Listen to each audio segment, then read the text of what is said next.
Coucou à tous pour la vidéo du jour. Donc on est samedi 19 novembre.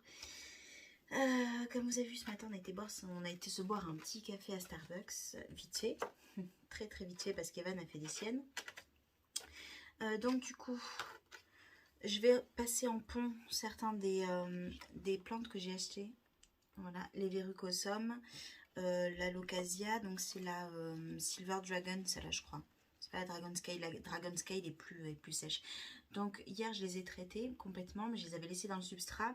Là j'ai enlevé le substrat, j'ai nettoyé les racines. Vous voyez, des belles racines, le pied il est vraiment beau de cette Alocasia.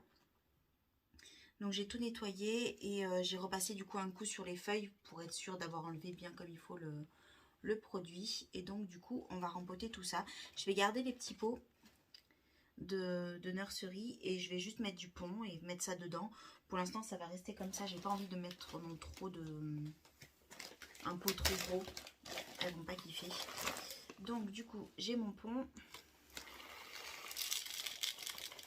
Hop, je vais en mettre un petit peu et ensuite on va prendre la plante. Donc j'en ai mis, vous voyez, un petit fond.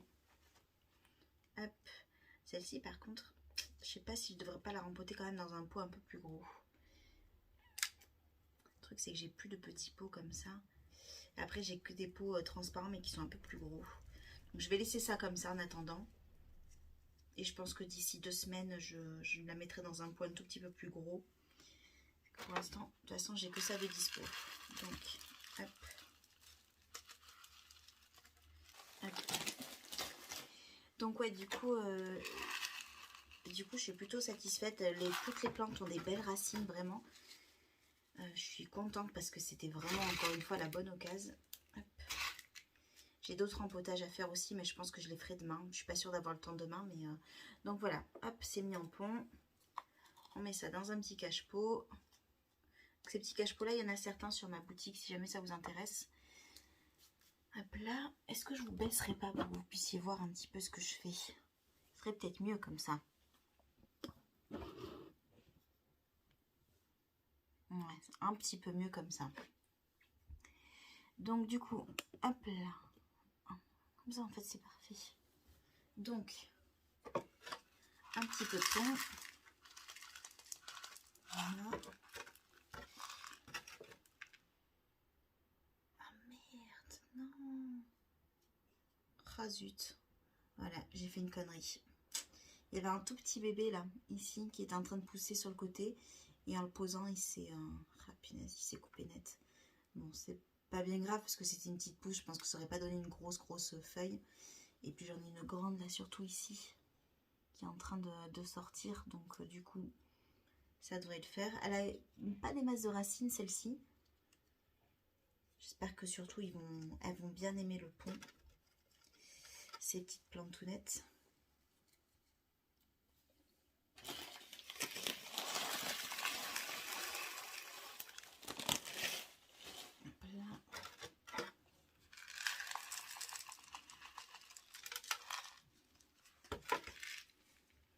Et donc le principe du pont en fait c'est de laisser baigner après un petit peu dans l'eau. En fait vous mettez un tiers d'eau dans le cache-pot. Il faut toujours que ce soit plus ou moins humide. Alors moi j'ai des plantes qui sont en lechuza pont mais qui baignent pas dans l'eau. Je veille juste à ce que ça reste pas trop sec trop longtemps. Et puis j'en ai d'autres qui sont complètement imbibées. Hop là. Celle-là je pense que je vais laisser un peu imbiber. Oh, ce pied il est... Il y en a 2 en fait pieds dans le truc, mais ils sont toujours attachés je crois, donc je vais pas les détacher. Celui-là vous voyez c'est une seule et même plante, mais il y a 2 pieds. Que vraiment hyper fourni. J'ai une nouvelle feuille ici qui est en train d'arriver qui est magnifique. Franchement les nouvelles feuilles elles ont une couleur trop belle. Hop là. Donc, on met bien, je vais essayer de pas casser les racines.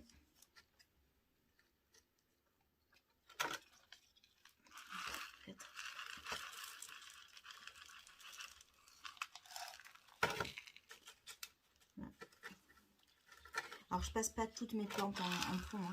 J'en ai qui sont en terre, mais celles-ci, j'ai pas envie de les tuer. Donc je pense que le pont ça devrait aller, ça devrait le faire. Alors, on va le faire. La bestiole. Alors c'est pareil, les Choosa, si vous n'en trouvez pas sur, près de chez vous, moi j'en vends des petits sachets de 800 grammes sur ma boutique en ligne, sur ma boutique Etsy, vous avez le lien en barre d'infos. Et comme ça, avec 800 grammes, on peut vraiment faire beaucoup de petits rempotages comme ça. Hein. Vous en avez quand même. Après, c'est sûr que si vous avez des grosses plantes, 800 grammes, vous n'allez pas aller bien loin, mais j'en veux en fait en quantité suffisamment correcte pour pouvoir rempoter éventuellement ce que vous achetez sur ma boutique. Ce qui est logique.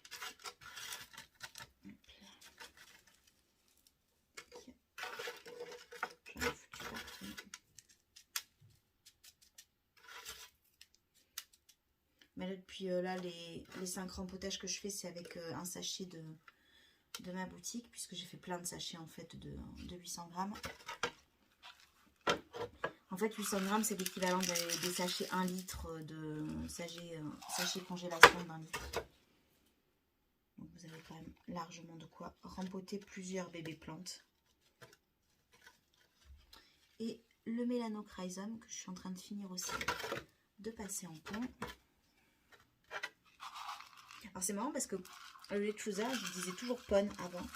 Et en fait, j'entends tellement de personnes sur YouTube ou sur Instagram dire pont que du coup, à force de les entendre, maintenant je dis pont aussi alors que je prononçais pon.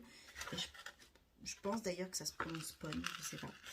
S'il y a des spécialistes ou des gens qui travaillent chez les Lechuza, dites-moi si la prononciation est bonne. Si on dit pont ou pon.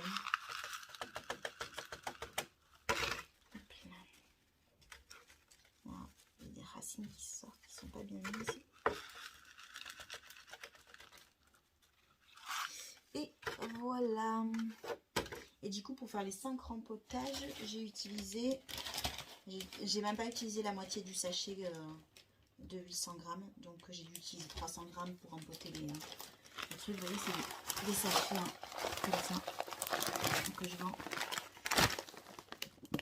Donc pour la petite partie plantoune du jour, c'est bon, c'est fait. Je vais peut-être aller faire un petit tour tout à l'heure. Je ne sais pas trop si je vais en jardinerie ou pas, donc je vous reprendrai de toute façon tout à l'heure. Mais voilà pour la petite partie rempotage, elles sont vraiment très très belles. Regardez-moi ça comme elles vont être chouettes ces petites plantes. J'espère juste qu'elles vont bien s'épanouir et que je vais réussir à les tenir. De toute façon, vous allez voir leur évolution au fur et à mesure puisque... Alors, je sais pas si j'enlève la cataphylle là. Non, je vais la laisser. Je vais pas prendre le risque. Allez, hop, j'arrête d'y toucher. Et donc voilà, donc vous verrez leur évolution au fur et à mesure des jours qui vont passer. Et puis voilà, je vous ferai des petits updates réguliers sur ça.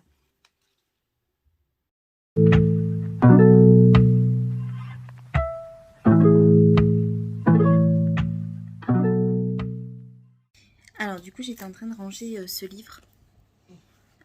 Je crois que je suis en miroir, donc vous n'allez pas voir.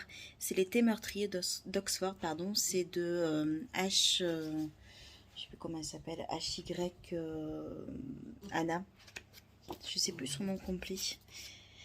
Il n'y a pas marqué. C'est HY Hannah, le nom de l'auteur. Et en fait, ce sont des petites enquêtes policières. Donc, vous savez, le genre de roman qu'on appelle le cozy mystery. Je ne sais pas si vous connaissez un petit peu. En gros, c'est des petites enquêtes un peu à la mode, un peu arabesque. Vous voyez, sans trop d'hémoglobine. Et surtout sur un ton assez léger. Et donc là, en fait, c'est toute une série. Ça, c'était le tome 1 que j'avais acheté en livre papier. Et j'ai lu tous les autres tomes sur Kindle. Ils étaient compris dans l'abonnement Kindle, si vous avez Kindle. Donc Kindle, c'est le service livre d'Amazon. Et du coup, ils étaient tous... Donc les 3 autres, parce que là, il y en a 4 qui sont sortis en français. Il y a le 5e qui va bientôt sortir. Et ils étaient disponibles, donc compris dans l'abonnement. Donc je les ai dévorés. C'est vraiment très sympa, c'est très léger. C'est une petite enquête en fait menée par une nana qui tient un salon de thé dans la banlieue d'Oxford, donc en Angleterre. Donc vous avez cette ambiance un peu thé, etc. Petit salon de thé, vraiment typiquement anglais. Et donc elle... voilà, il y a des meurtres qui se produisent autour d'elle et elle mène l'enquête. Elle accompagnée de sa meilleure amie qui travaille aussi avec elle et de ce qu'elles appellent les vieilles chouettes. Donc les vieilles chouettes, ce sont des 4 ou 5, je sais plus, petites mamies du village où elle a son salon de thé qui se mêle un petit peu de tout. Vous savez, les petites commères là qu'on a dans les petits villages. Et donc du coup, toutes ces nanas-là mènent l'enquête et aident la police à résoudre des petits meurtres.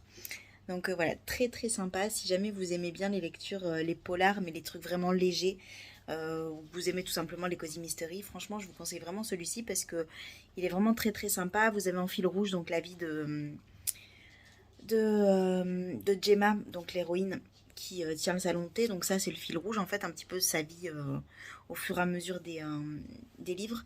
Mais vous pouvez très bien les lire dans le désordre, individuellement. Chaque livre en fait est une enquête.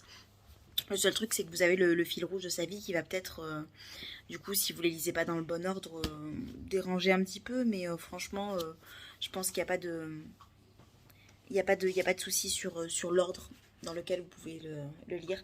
Et vraiment, ils sont très très bien. Les couvertures sont hyper sympas, je trouve.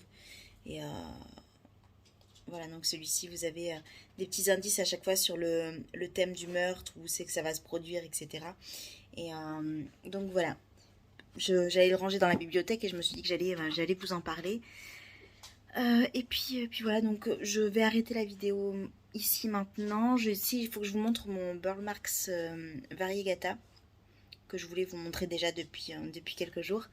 Et puis on arrêtera là la vidéo parce que du coup cet après-midi j'étais un petit peu bloquée par Evan, j'ai pas pu faire ce que je voulais faire. Et c'est comme ça. On verra demain si je fais un peu plus de choses, mais aujourd'hui ça a été finalement une journée plutôt tranquille avec des hauts et des bas, beaucoup de bas aujourd'hui, même pour moi j'ai le moral un petit peu en chute cet après-midi, mais bon rien de très grave. Et puis voilà, donc je vous montre mon Burl Max et puis on va s'arrêter là pour ce soir. Je vous ai montré sur le plan d'avant le repas que je faisais. On fait un petit peu les fonds de tiroir. Là j'ai fait vite fait quelques pâtes. J'avais 2 courgettes qui me restaient, des courgettes fraîches, donc du coup j'ai coupé en morceaux. Il me restait un petit peu de crème de soja, donc du coup j'ai mis ça, j'ai mis des œufs. Un peu d'ail et puis voilà, ça va servir un peu de sauce, une espèce de carbo un peu végé, voilà, et ce sera très bien pour ce soir. Donc voilà mon Burl Marx Variegata qui a quand même pas mal poussé mais qui me fait beaucoup de verre. Alors en fait j'avais un pied qui était plus Variegata qui est ici en fait que j'ai coupé, j'ai fait une bouture de tête. Voilà, hop, celle-là est à peine Variegata, vous voyez les feuilles. Par contre celle-ci, la petite nouvelle, a un peu plus de variegation. Et donc celle que je voulais vous montrer, c'est la nouvelle ici. Regardez-moi ça, full jaune. Elle est complètement variegata du coup. Voilà, j'ai des belles feuilles comme ça. Ça c'était une petite plante que j'avais achetée sur le site Cactus l'année dernière. Et je crois qu'il y avait 3 feuilles quand je l'avais reçue. Et voilà, en un an, un peu plus d'un an, ce qu'elle m'a fait. Et donc là vraiment la dernière feuille, bon celle-ci elle est... elle avait eu quelques trips, donc du coup elle a pas trop kiffé. Et la dernière, voilà. C'est la première fois qu'elle me sort une feuille full variegata. On va voir ce que ça va donner sur la suite, du coup. On verra la suite du pied, ce que ça va donner. Mais j'ai des pousses un peu partout. J'en ai une... attendez que je vous montre juste là. Voilà, une nouvelle pousse ici. Où c'est qu'il y en a d'autres? Il y en a une là derrière ici. Il y en a une là. Il y en a un petit peu partout, hein. Il y en a une ici. Donc on va voir ce que ça va donner. Mais là le pied est quand même bien... hop là. Vous voyez, le pied est bien variegata. Donc c'est pour ça que la nouvelle est sortie. Mais vraiment full jaune. J'espère qu'elle va pas trop me sortir. J'espère que la suivante sera moins... sera moins comme ça. Parce que du coup à terme ça sera plus viable du coup. Donc voilà, puis elle va s'abîmer très très vite, donc c'est pas non plus l'intérêt. Mais voilà, je suis contente quand même parce que du coup c'est vrai que les dernières feuilles qui m'avaient sorti étaient assez vertes. Celle-ci est toute verte. Aussi, alors il est collable à fenêtre parce que du coup je suis plein sud et il kiffe ça. Et pour les variegations c'est quand même mieux. Voilà, du vert. J'ai pas mal de pieds qui sont complètement verts et vous voyez j'ai quelques pieds qui sont un peu bigou. Comme celui-ci, il est bien, celui-là il est vraiment magnifique. Et donc voilà, donc on va voir ce que ça va donner à l'avenir. Et puis du coup j'ai ma petite bouture là que j'avais fait dans du pont, mais je sais pas, c'est pas trop... Je voulais essayer dans le pont, mais je pense que je vais le repasser en normal parce qu'il a pas l'air de s'éclater non plus. Oui, ça c'est à foirer. Vous voyez, les bouturages, ça arrive que ça foire. Hein. C'est pas une science exacte. Et donc, vous voyez la dernière feuille, hop, qui est vraiment très très belle, mais qui est toute petite. Donc j'espère qu'il va me faire des plus grandes feuilles. Je vais le tutorer de toute façon après. Là, je vais le virer du pont, je pense, et en tout cas de ce pot-là. Et voilà, mais hop, il est vraiment trop beau. J'adore cette espèce de philo. Je trouve qu'il a vraiment de belles feuilles. Même la forme des feuilles est sympa. Bien en cœur comme ça, bien ouverte. Et cette feuille, elle est parfaite, quoi. Franchement, elle est trop trop belle. Voilà pour le petit burl. Et puis je vous tiendrai au courant sur Instagram pour la suite de celui-ci. Voir ce que ça va donner les prochaines. Mais en tout cas, elle est vraiment belle aussi. Elle est bien bien découpée. Et donc, ouais, full... j'allais dire full blanche, non, parce que du coup, c'est des full jaunes, quoi. C'est des variegations sur le Burle Marx Variegata qui sont jaunes vert clair, quoi. Voilà pour la bête. Et ben, du coup, vite fait. Et je vous fais de gros bisous. Je vous dis à demain. J'espère que cette vidéo vous a plu, même si c'est pas... Voilà, je vous ai pas montré grand-chose. Il n'y avait pas des trucs de ouf. Demain, je vous montrerai quelques Oya de plus. Et puis mes Siltepecana qui bougent, mes boutures qui grandissent vraiment bien. Et puis on fera peut-être un petit tour quand même, je sais pas, je voulais aller à Jardiland Mérignac pour me prendre le milk confetti parce qu'il me semble qu'ils en ont encore. Syngonium. Et puis donc on va voir, on verra ça. Donc je vous fais de gros bisous et puis je vous dis à demain. Ciao. Mouah.